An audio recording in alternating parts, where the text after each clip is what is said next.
დღეს თქვენთვის ძალიან საინტერესო ვიდეო მაქვს, რადგან ბევრ ადამიანს სახლში ხეხილი აქვს, ხედავს რომ ხე ძალიან მწვანეა, ბევრი ფოთოლი აქვს, მაგრამ წლები გადის და ბოლოს მაინც არ ეძლევა ნაყოფს და ეს ყველას გააგიჯებს. რადგან ხედავ რომ ხე კარგადაა, იზრდება, მაგრამ ნაყოფს არ იძლევა.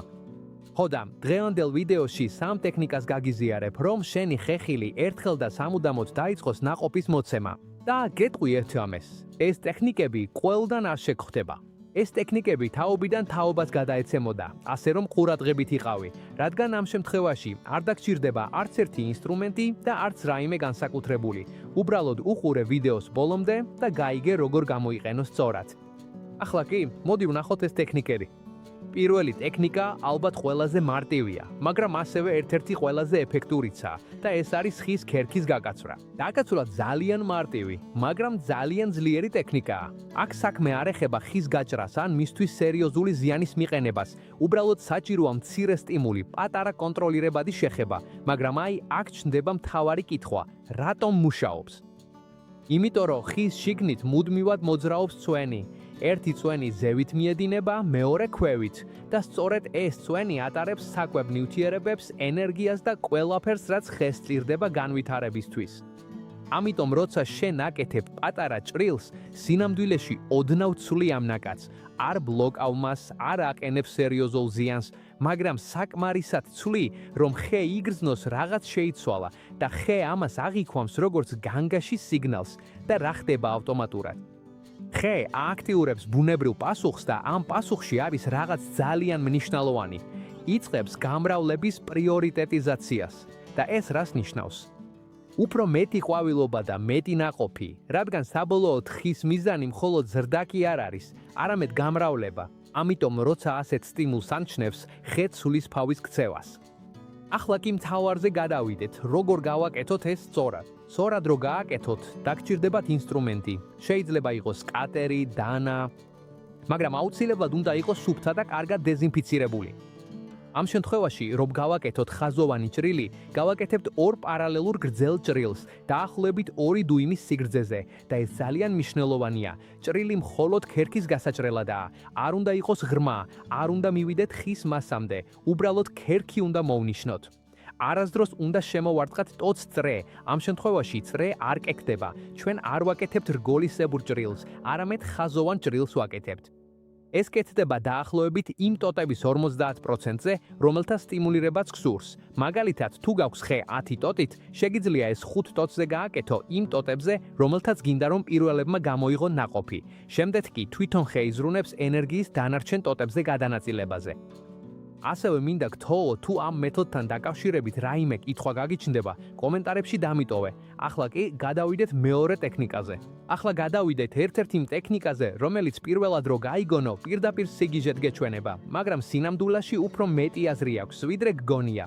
მას ეწოდება ტანის დარტყმა ან ჩაქუჩით დარტყმა. ხო, ვიცი, უცნაურად ჟღერს, შეიძლება ცოტა ველურადაც კი მოგეჩვენოს, მაგრამ ეს პრაქტიკა დიდი ხანია გამოიყენება, განსაკუთრებით სოფლის რაიონებში, ისეთ ხეებზე, როგორიცაა ზეთისხილი ან ლეღვი ხეები, რომლებიც ძლიერად და ენერგიულად იზრდებიან, მაგრამ რაღაც მიზეზის გამო ნაყოფს ბოლომდე ვერ იძლევიან. სწორედ აქ შემოდის ეს ტექნიკა, რაში მდგომარეობს იგი ზუსტად. ძალიან მარტივია. საჭიროა ტანის ძირას მსუბუქი, რბილი და კონტროლირებადი დარტყმების მიყენება. არავითარი უხეში ძალა, არავითარი მთელი ენერგიის ხეზე გადატანა საქმე არ ეხება მის დაზიანებას და არც უბრალოდ სტიმულირებას. იმიტომ რომ რასაც ვეძებთ, არ არის ხილული დაზიანება, არამედ მცირე, შიდა ცვლილება თითქმის შეუმჩნეველი, მაგრამ საკმარისი იმისთვის, რომ ხემ რეაქცია გამოავლინოს. როდესაც ამას სწორად აკეთებ, ოდნავ ცვლი ხეში წვენის ნაკადს და ეს მცირე ცვლილება სტრესის სიგნალს წარმოქმნის. მაგრამ აქ საინტერესო რამ იწყება. ყველა სტრესი ცუდი არ არის. სინამდვილეში, ბუნებაში მსუბუქი და კონტროლირებადი სტრესი შეიძლება სწორედ ის იყოს, რაც გადარჩენის მექანიზმებს ააქტიურებს. ხეების შემთხვევაში კი ეს ძალიან ნათელ რამეს ნიშნავს, გამრავლება. ეს თითქოს ხეს ფიქრი დაიწყოს. რაღაც რიგზე არ არის. უნდა დავაზღვიო ჩემი შთამომავლობა. და სწორედ აქ იწყებს ხე ქცევის შეცვლას, ზრდაზე კონცენტრირებას წყვეტს და ყვავილობასა და ნაყოფის გამოღებაზე იწყებს ფოკუსირებას. ახლა ეს გონივრულად უნდა გაკეთდეს, როგორ კეთდება სწორად. ეს ძალიან მარტივია. ახლა პატარა ჩაქუჩით მსუბუქად დავარტყავთ, მაგრამ ისე რომ ქერქი არ დავაზიანოთ. უბრალოდ მცირედი სტრესი უნდა შევქნათ ძირში, რამდენიმე დარტყმა და ეს საკმარისი იქნება.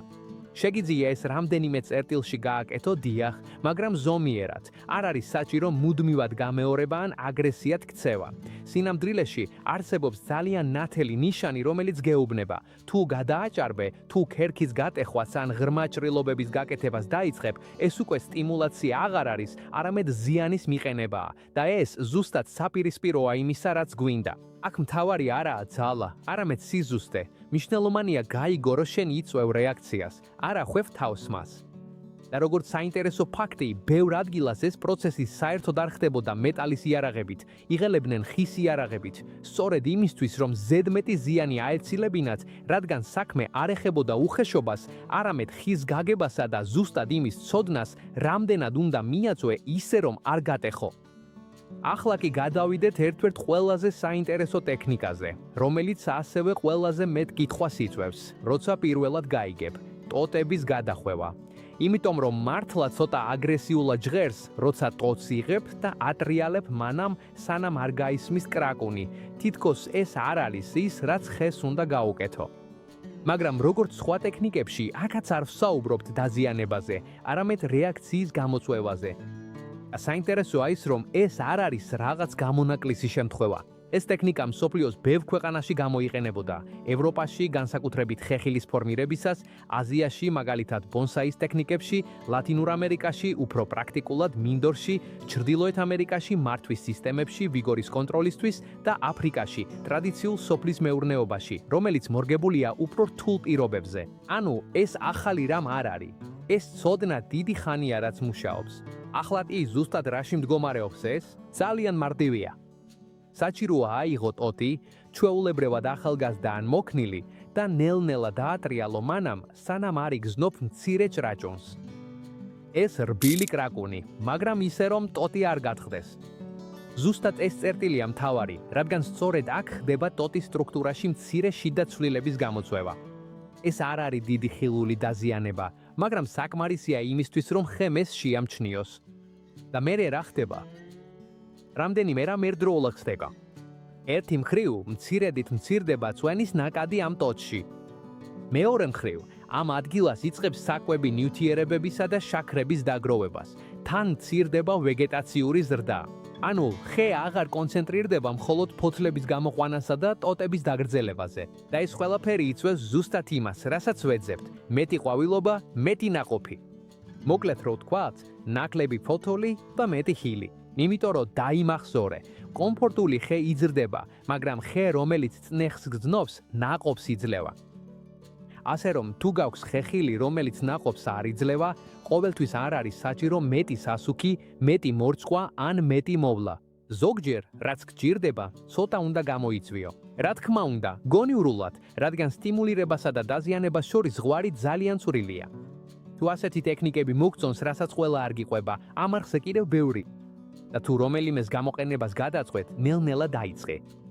სადე ერთ ტოტზე, დააკვირდი როგორ იაგირებს ხე და მერე გადაწყვიტე. ახლა კი თუ ეს ვიდეო მოგეწონა, გაუზიარე მეგობრებსაც, ვისაც მცენარეები უყვართ. დაგვიწერე კომენტარებში, საიდან გვიყურებ და რომელ ხეხილზე აპირებ ამ მეთოდის გამოცდას. დარწმუნებული ვარ, სხვაებიც შეძლებენ დაგეხმარონ შენი შემთხვევის მიხედვით. დიდი მადლობა, რომ აქ ხარ და თუ ჯერ არ ხარ გამოწერილი, გამოიწერე არხი, დაალაიქე და შემდეგ ვიდეოში შევხვდებით.